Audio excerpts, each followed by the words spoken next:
자, 그러면 보건교육의 필요성에 대해서 한번 짚어볼게요. 보건교육은요, 지역, 그러니까 또 자신의 건강을 내가 스스로 능동적으로 굉장히 적극적으로 건강을 관리하는 방법인데요.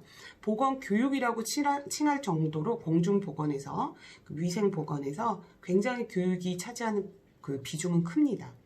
그래서 보건교육은 주민들의 참여와 협조를 통해 개인이나 지역 사회 주민이 건강에 대한 태도를 바꾸고 건강을 유지하고 증진시킬 수 있도록 돕기 때문에 굉장히 중요하다. 그래서 첫 번째 필요한 이유 간추려 보면요. 보건교육은 지역사회의 보건사업을 발전시켜 지역 주민의 건강과 행복을 가져온다.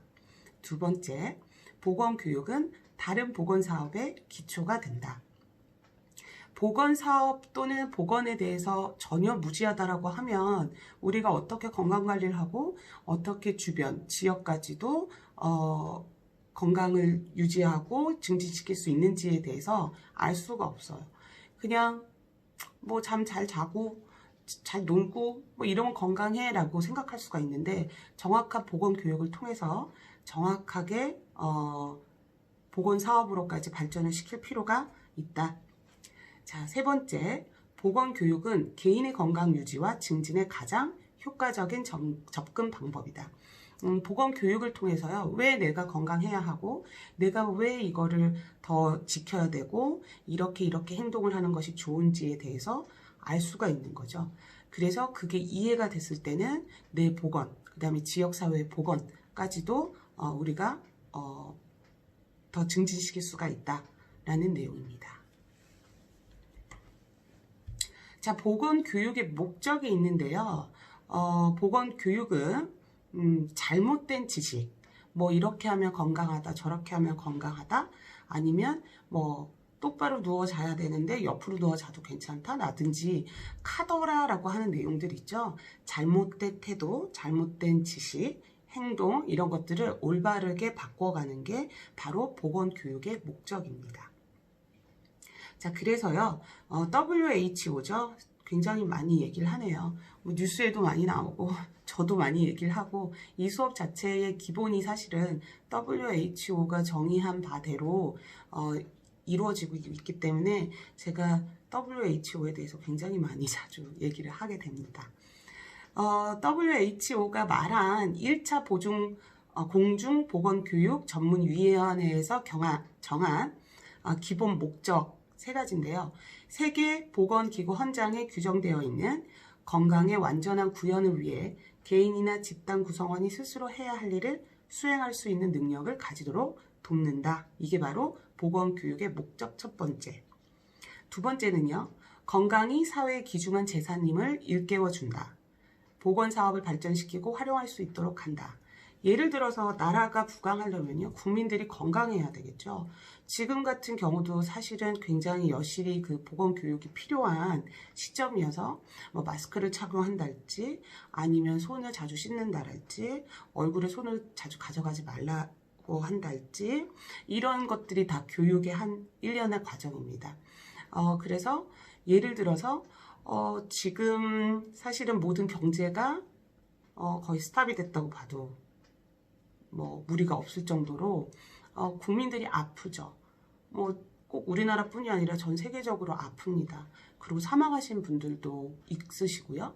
그러다 보면 나라 전체가 어떨까요? 나라 전체가 거의 경제활동을 못하고 스탑이 되고 그리고 앞으로 나아가지 못하고 발전하지 못하게 된단 말입니다. 그래서 개인의 건강, 이것은 굉장히 사회의 귀중한 재산이다라는 걸 사실은 이 수업이 아니어도 피부로 굉장히 여실히 느끼시고 있을 거라 생각됩니다. 보건교육의 목적은 개인이나 집단 또는 지역사회가 각자의 보건 문제를 인식하고 자신이 이를 해결함으로써 스스로 건강을 증진시킬 수 있도록 하는 것이다 라고 정의를 또 했어요. 지금 상황을 얘기를 했을 때 견주어 봤을 때 비교해보면요. 아니면 그 상황하고 한번 맞는지 한번 생각을 해보세요.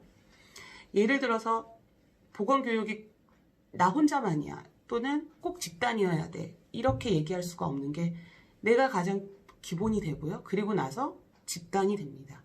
그런데 예를 들어 우리가 마스크를 착용을 안 하고 다닌다. 지금 현재 상황에서는요. 그리고 기침을 막 하고 그러는데도 병원에 가서 검진을 안 받는다. 이런 경우에는 우선 개인의 보건도 문제가 되지만 집단의 보건도 문제가 된다.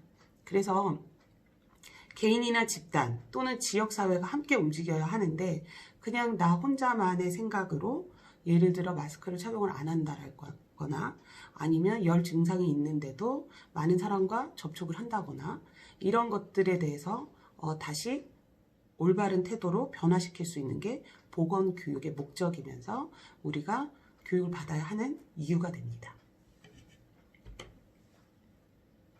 자, 보건교육의 범위는요.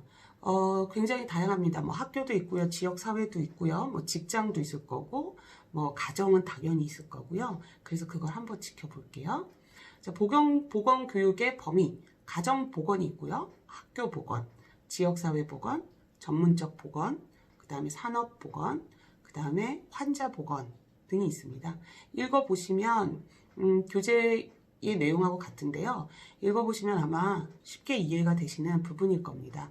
특히나 지금 상황이어서 더 아마 상황적으로도 이해가 잘 되실 거라 생각합니다. 보시면요. 가정에서는요. 병원이나 가정 내에 있는 환자나 노모, 산모, 신생아 등을 안전하고 편안하게 돌볼 수 있도록 일반인에게 간호의 기초지식과 기술을 교육하고요. 교육받은 사람은 직업 강병인 산후도우미로 서비스를 제공할 수 있을 정도의 지식을 전달하는 것입니다.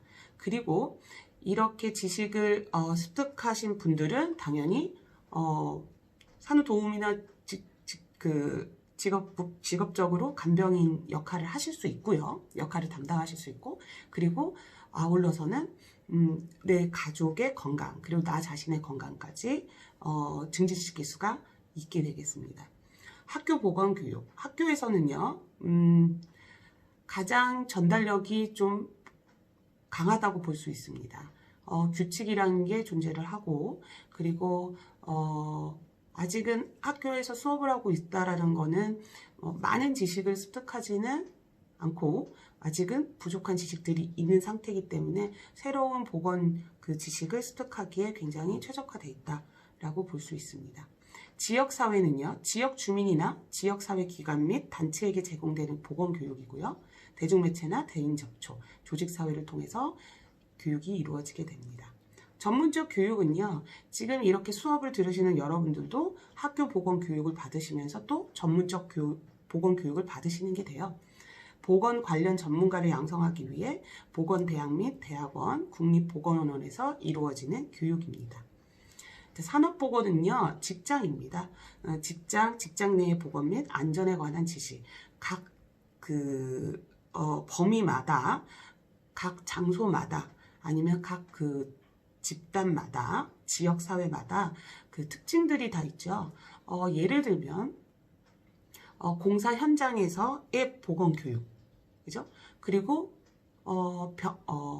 예를 들어서 그냥 일반 회사에서의 보건교육이 조금 다르겠죠.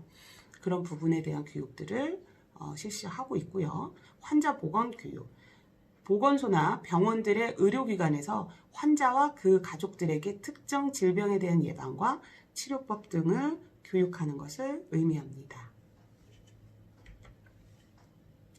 자, 보건교육의 계획은요, 6가지로 볼 수 있어요. 이 6가지는 숙지해 주시면 좋을 것 같아요. 문제에 출제가 되었고요. 보건교육의 계획에 대해서 6가지로 그린과 크로이터가 단계를 나누어 봤습니다.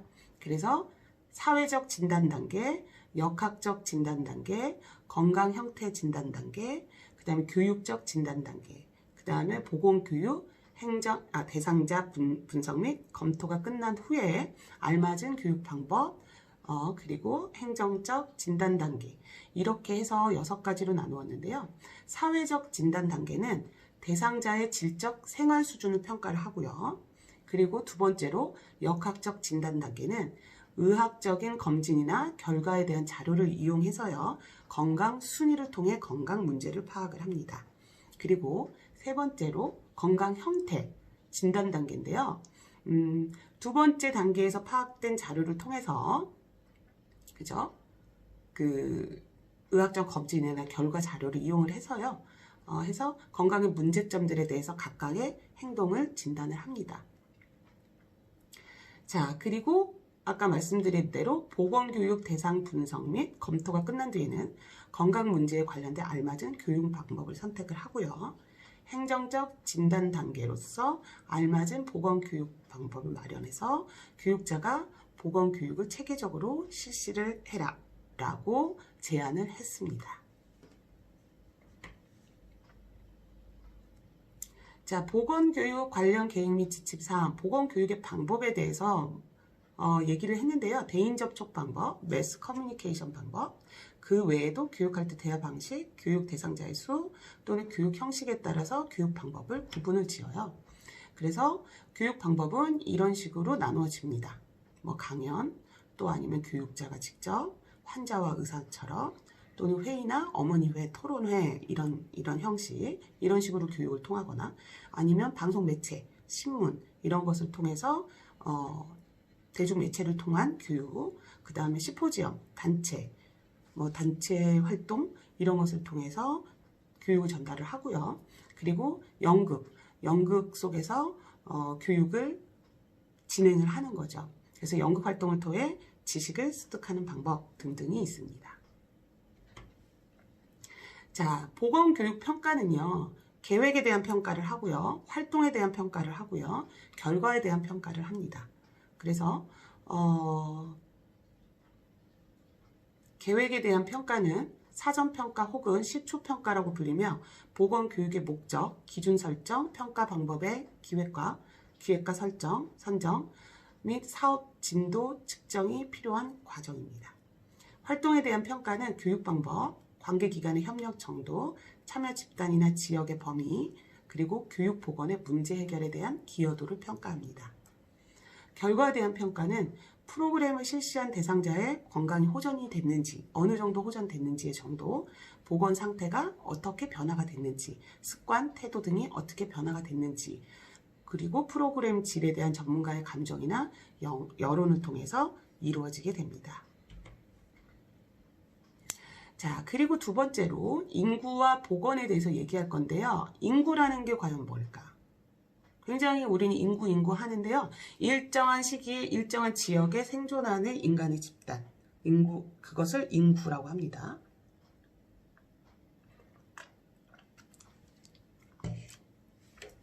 인구는요, 변하죠.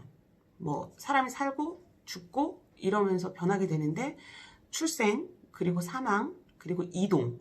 여기 있던 인구들이 예를 들어 우리나라의 인구의 반이 이민을 갔다. 이렇게. 그래서 세 가지 요소에 의해서 변하게 됩니다.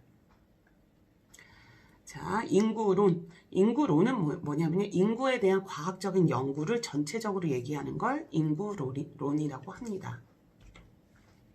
자, 멜더스주의, 신멜더스주의, 그 다음에 적정인구론, 안정인구론 등등으로 해서 그런 인구에 대한 과학적인 연구를 하는 이론이 여러 가지가 있습니다. 자, 인구의 구성 볼게요. 인구의 구성, 성비는요. 인구의 성비는 여자 100명에 대한 남자의 비율을 말하고요. 남자 수를 여자 수로 나눈 것에 100을 곱하면 성비가 나옵니다. 1차 성비는 태아의 성비고요. 보통 115에서 120 정도가 나오고 2차 성비는 출생 시 성비로 보통 105에서 120. 3차 성비는 현재 인구의 성비로 80에서 95가 적절합니다. 연령별 인구 볼게요. 연령별 인구는 영아 인구, 소년, 생산, 노년 이렇게 나누는데요. 영아는 1세 미만, 그리고 소년은 1세에서 14세 인구를 말하고 학령기 전과 학령기로 세분화되는 비생산층 연령이다. 그러니까 학령기 전, 그러니까 학교를 가기 전, 그리고 학교를 가온 후, 근데 학교를 다니고 있으니까 생산을 하지 못하죠. 비생산층 연령을 소년 인구라고 칭합니다.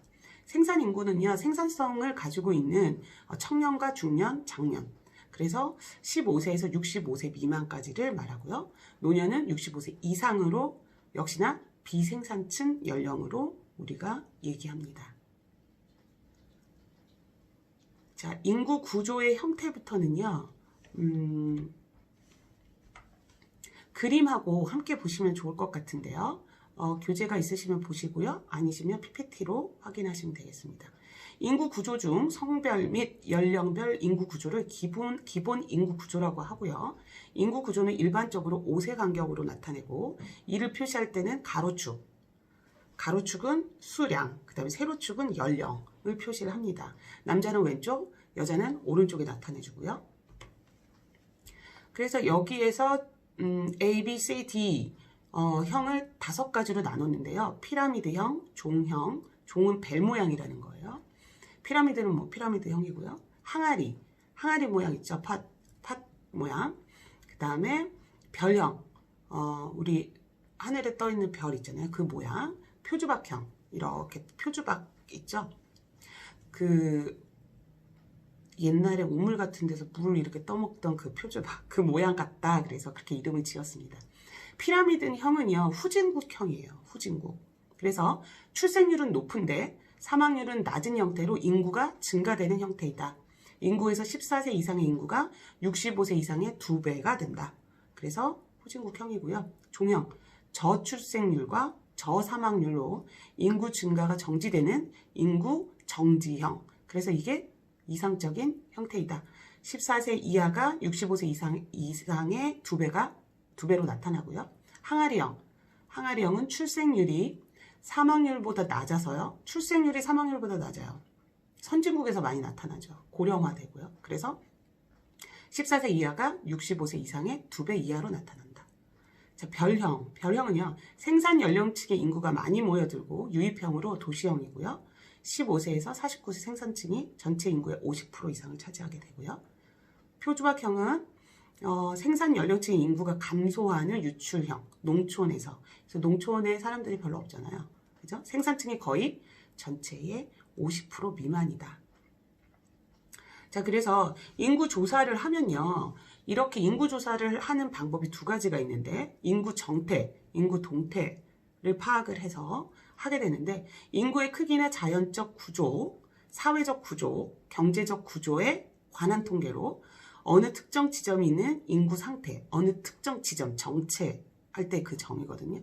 그래서 특정 지점에 있는 인구 상태로 얻어지는 통계이다. 그리고 인구 동태는요. 어떤 움직일 동이니까 움직이는 거잖아요. 어느 일정 기간에 있어서의 인구 변동 요인에 대한 통계이다. 출생, 사망, 전입, 전출, 그러니까 이사를 가고 오고 하는 조사가 여기에 포함이 됩니다.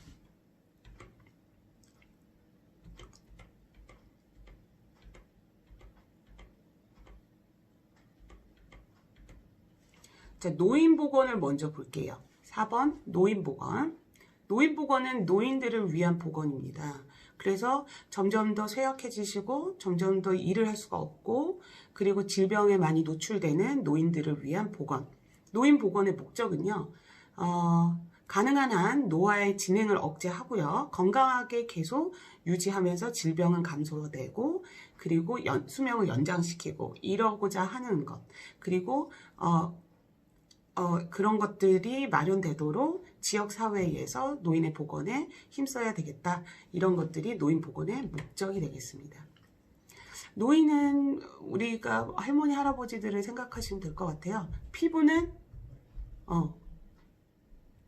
변화하고요. 그리고 근골격 있죠. 이렇게 근육이나 이런 것들이 굉장히 많이 손실되고 그리고 근육이 위축되고 그리고 근육의 탄력이 떨어지고요.